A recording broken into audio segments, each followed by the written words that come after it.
Welcome to the Quimby Chronicles Momcast, where we talk about all things motherhood, family, and keeping your sanity through it all. On today's episode, we're talking about mom bodies. Join us as we discuss the changes we weren't ready for, how we're redefining beauty, and the practical ways we've learned to accept our bodies. Ready to join the conversation? Come on in. Hey y'all, welcome to another episode of the Quimby Chronicles Momcast, which is the realest and rawest momcast out here. Okay, it's not the rawest because we keep it pretty PG. We keep it cute. We try to keep it cute. But I'm Tracy, your host. I'm a mom, a nurse, an entrepreneur, and definitely your bestie on this wild ride called motherhood. And I am Shantae. I am your co-host, mom, daughter, realist, all the good things. And today we're going to be talking about some things that need to be said out loud, but we don't because we typically like to keep these things to ourselves. But today we are definitely going to get into this with our little chat today. So our topic for today is one of those things that we should talk about out loud, and it's mom bodies. And I know we all have something about our mom body that we be like, and the way our bodies change after having kids, it's definitely a journey. It's definitely a journey. But what we need to do is remember that, yeah, some days you feel like a goddess and you be like, oh, sis is popping. But in other days, we're avoiding mirrors like they owe us money. And don't even get me started on social media because there's plenty of moms out there. Well, I'm pretty sure they don't have ill intent, but they create these expectations that other moms are expecting to have. And, when the moms wear those that's not their reality, it makes us feel like we're not doing enough. So today we're going to be breaking that mindset. Man. So come on and bring your coffee, your wine, soda, water, whatever you need to, and we're going to come and have a chat. So let's get real for a second. I'll let you go first, Shantae. What's one thing about your post baby body that nobody warned you about? Me personally is definitely this stomach because my stomach very much gives memory foam. You know, and you guys know exactly what I'm talking about. Imagine a memory foam. You press it and it doesn't have that snap back. It does not bounce back immediately like it should be. And I'm working on it, but that hit me like a truck because if y'all know, I was literally this big at one point in my life. That was major for me. It really was. It was very much. Yeah. Well, for me, it was my boobs because my boobs used to be. They've always been a little on the larger side. Always been like that. But they used to sit up. The girls used to sit up. But after I had these children, these things is like they clocked out, okay, and never came back. They still on lunch break. So that for me, yeah, it was these boobs, honey. And it's crazy because they expect these type of things to really be either this or that, black or white. But in reality, there's a lot of shades of gray thrown in there because it's already hard enough having to go through the whole process. That's Right. already one thing, but at the same time, it's new moms, even if it's second, third, whatever, you're still learning to love that new version of yourself because whether it's your first or your fourth baby, there's going to be a change every single time. So Right. we're still trying to grasp on to the concept of loving our new bodies. Yeah, absolutely. I mean, and that struggle is so real because, we spend a lot of time, whether we want to admit it or not, we spend a lot of time comparing ourselves to others. And like Shantae mentioned, social media, that's it right there.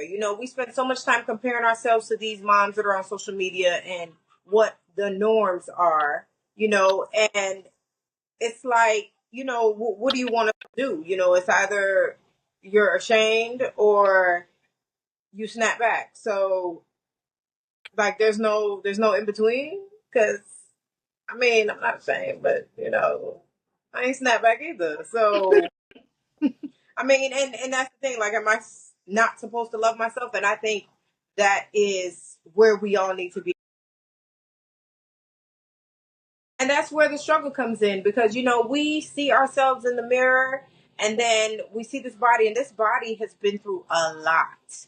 It's been through a lot, so many different changes, of course, ones we can see and ones we can't. But when we look at this body, we're not thinking about what this body did. This body grew and brought forth life. So why are we judging it? Because growing and bringing forth life is a big thing. It's a life changing thing, both mentally, spiritually, physically, like in all the ways. So I feel like moms need to get into the mindset of, my body has done great things. And like Shantae said, whether it's your first, whether it's your 15th, it's the same thing. You go through that same process. So, like she said, instead of having, it has to be either snapback or I'm ashamed, there's areas, shades of gray in there, because there's some days where you be like, okay, or you may like a certain part of your body, and then it's another part that you like, oh, like I really got to do something about that. So yeah, so I feel like the expectation, the societal expectations that are placed upon us are just a lot. They're a lot. And, when it comes to being a mom, especially a new mom, and then you're trying to deal with this new identity that you have as a mom, you're trying to deal with making sure that you're a good mom to your kids, because, again, societal pressures will have you feeling like you're not doing enough. So, honey, give yourself some grace and be proud of that body, because it did big things. Okay? And for the moms that didn't birth their kids, we still see you guys too, because even if you didn't go through the whole birthing process, there's still the stress, the lack of sleep, Yes. even still the body changes. You guys also go through some of the same motions. It may not be as physical, but we see you guys too. Y'all are included. You guys are more than welcome here too. This is for all moms. At the end of the day, all moms will always have something in common, no matter what journey you took to become a mom. We're all in this together. Everybody. Absolutely. Look, come on in. So let's talk about unlearning some of these toxic body image standards. Shantae, what's one thing that you had to reframe about your body after you had your kids? Kids, either way. For me, it's weight, and I will get a little personal with you guys for a second. So if you guys don't know by this point, I have a son and I have a daughter. I had my son first back in 2021. I was about 110 pounds. Like I said, I was very tiny. I was about 110 pounds on a good day before having my son. And when I had my son, I was 136. So I gained a good bit of weight while I was pregnant with my son. And, after I had him, I never went back down to my pre-baby weight. And I was like, oh man, like, what do I need to do to get rid of this? How do I get back to how I was?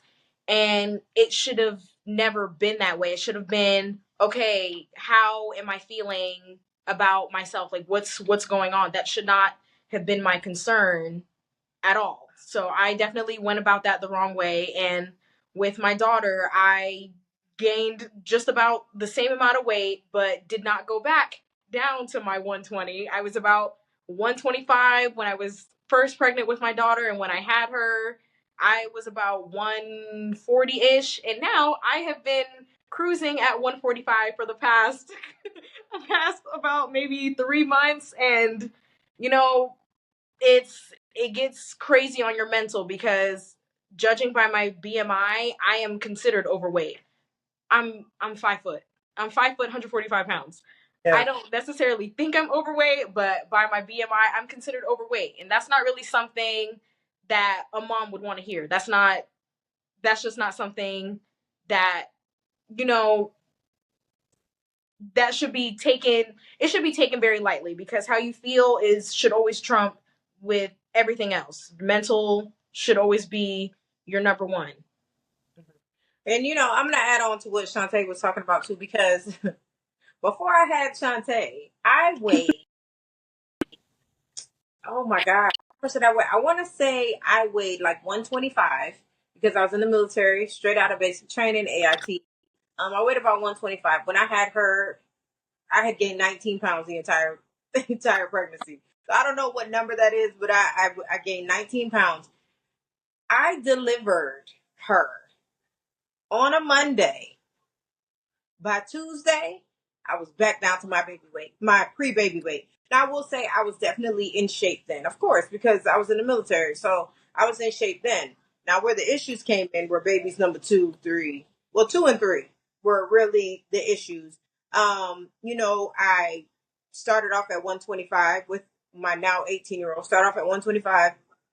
It got up to about 155, and then it took me some time and I started easing back down. However, when she was 6 months old, I added insult to injury and decided, oh, let me get pregnant again. Had baby number three. So with him, I think I started out at like 135 and I went up to like 160, I think, with him. I got heavy with him. And, slowly it started coming back down now. But with him, I had to do some real work. So, probably like a year and a half after he was born, I mean, I was hitting the gym hard. Like I was going to the gym almost every day. And I tell people all the time that when I was 30, I was in the best shape of my life.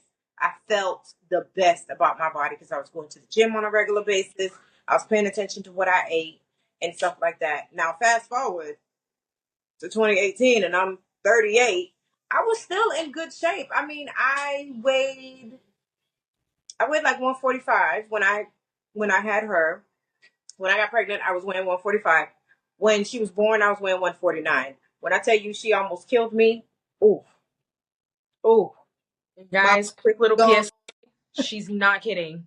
She is not kidding. That last baby really did it for her. Like, we were actually frightened for her life. It was very, that was traumatizing for her and us. I just had to put my little quick PSA out there because that was definitely scary. That It was was frightening. horrible. Yes, horrible. I had no butt. My eyes were like you could see big old dark circles, like my eyes were sunken in. I mean, it was horrible. It was horrible. So, every pregnancy is different, and the issue I had with each pregnancy was different. But I think overall, what I've learned in my journey with the pregnancy and birth of my four children is learning that it's not all about the illness. So it's not necessarily about having the tight stomach. It's not about getting rid of your stretch marks or anything like that. It's the wisdom that comes with experience. And that wisdom does wonders. It does wonders because once you get it in your head that, okay, like I said before, this body has done great things. This body has brought forth life. So what I'm going to do, and this is what it is now. This is what my body is now. And I'm going to love the skin that I'm in, basically. And it's hard. It's hard. And, do I love the skin I'm in every day? No. Okay. Because you'll hear me say all the time, oh my gosh, I can't wait till I get rid of this belly. Oh my gosh, my love handles. Oh my gosh, I got this back fat up here. Like those are probably my three areas. It's the belly. So all the midsections, look from here to my waist. That's what the problem is in the front and the back. But I mean, you number one have to give yourself grace. And number two, you got to do better. And that's the thing that I had to learn just recently. Especially when you get a little bit older, there's that metabolism isn't moving as fast. So you can't do like I used to do. You get up at 3 o'clock in the morning and eat a bag of chips. That's not gonna help the situation.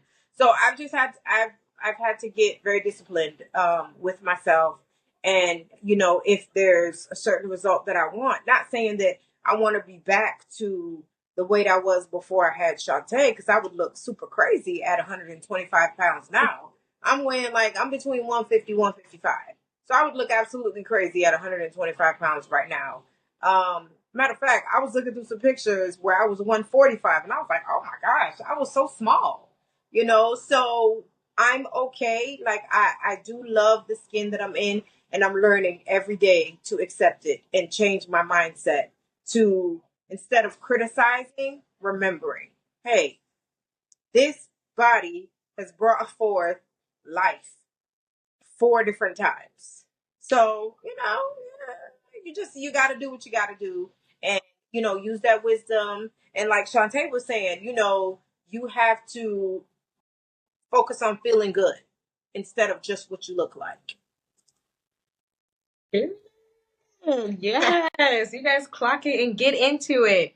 And you guys also, it's a really good thing to remember that, as a mom, we are setting the example for our kids. If they grow up seeing us, all these years picking ourselves apart, oh man, I wish I looked like this, or I remember when I looked like that, the cycle, it has to end with us, because if they grow up seeing us pick ourselves apart constantly, they are going to grow up and do the same thing. And I know, as moms, none of us want our kids to do that. None of us. I'm So sorry. So I know y'all can see behind me, okay? That's a girl out there, okay? She's out there with her big sister. She's supposed to be being quiet, but she's playing dinosaurs. So my apologies. dinosaur I give up at this point. I give up. Go ahead, Shantae. kids. I mean, you really just have to take the small wins. I mean, you really have to take the small wins where you can get them. But yes, guys, like I was saying, the cycle ends with us. So you can't just be constantly picking yourselves apart, because one, that's not good for you. It's not good for your kids to grow up seeing. Not that I'm telling you guys how to raise your kids, because that's not my business. Right. Okay. That's not my business. I want no smoke. That is not my business. You guys raise your kids how you see fit. But just remember, kids, they're sponges. Whether you think they're watching or not, or listening or not, they are. They always are. Yeah. So the cycle has to end with us. Has to. So let's get into some things that we do to feel good in our skin. So what's one thing you do to love on your body? Honestly, it is dressing for my body that I have now. Not, oh, when I drop 15 pounds, I want to wear this. Or when I drop 10 pounds, I want to wear that. No, I'm going to wear what I want to wear now. Right. Because if I like the outfit, I want to wear it. I don't want to have it sitting in the closet collecting dust because I'm waiting to look a certain way. That's we're just not going to do that. We need to be, still living in the moment and doing things that would make us feel good now, not in the somewhat near future, possibly. Yeah, and I totally agree with that. And I'm guilty of that. I got a couple of outfits that I'm like, all right, when I get down to a certain size, okay, they still in the closet. They still in the back of the closet, okay? Because and that's the thing that I've been focusing on also. That's one of the things I've been focusing on. But for me, the thing that makes me feel good, well, not in the beginning. I ain't even gonna lie. So I told y'all I started going to the gym and I have a trainer. So for me, I've been feeling really good about that because I've been seeing results. We did a weigh-in today and I gained some weight, but that weight turns out to be muscle mass because my body fat is still the same. My body fat percentage is still the same. So I gained some muscle mass, and then when I stretch, when I flex ooh, they hurt. But when I flex these quads, yeah, 'cause we did legs today. So, but when I flex these quads, honey, and I feel a lot, oh, okay, like there's in my quads. So it's so exciting to have set that goal and have, to see the progress to achieving that goal. So, that's something. And like y'all heard me say earlier, when I was 30, I feel like I was in the best shape of my life. I was going to the gym on a regular basis and I was eating right. And so for me, I know that's something that has worked for me in the past. So I'm dedicated to doing it now. And it's a lot harder now because I spent such a long time in, you know, with the habits that I have. I don't want to say bad habits. With the habits that I had, the constant snacking on junk, not going to the gym, not moving like I need to. And, mental health definitely plays a part in that also. We need to make sure that we are strong mentally. Because if you're not strong mentally, a lot of that other stuff just kind of falls by the wayside, and you don't view it as important. And I know that's how it was for me. So I'm just now feeling like I'm kind of coming out of this rut that I've been in for a few years, and going to the gym on a regular basis. Okay, now I ain't gonna lie, she told me I need to drink my water, and yeah. Mm-hmm. So I have to work on my water intake. But and in doing that, I realized that I don't eat enough. Like, even with the junk that I ate, it wasn't enough calories. Like, how you gonna eat nothing but junk all day and still it's not enough calories for your body to survive on? That's crazy.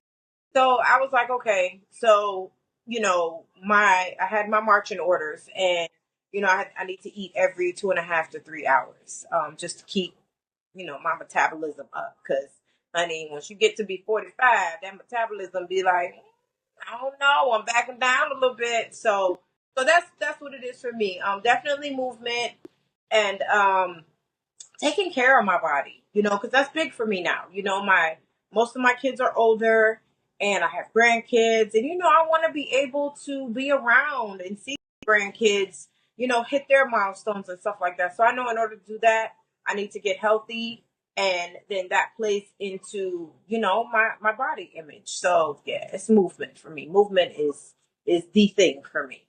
So And another good thing is, you guys, it's definitely a very good thing to constantly be speaking life into yourself. Whether, I've seen people write their affirmations and put them on sticky notes in the mirror. So, you see them when you first wake up, you're getting ready.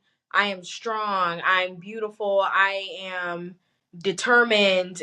All the good things that you believe to be true for yourself. Make sure you're constantly speaking that positivity into yourself, because that's also going to help with, like my mom said, the mental, and it could improve like your productivity for the day, and just your overall being by just a couple of words that you're saying to yourself every day or every night. Or people do their gratitude journals and things like that. Like, these are good things to keep, all the positivity flowing within you. This is definitely a good thing to have and to be consistent on.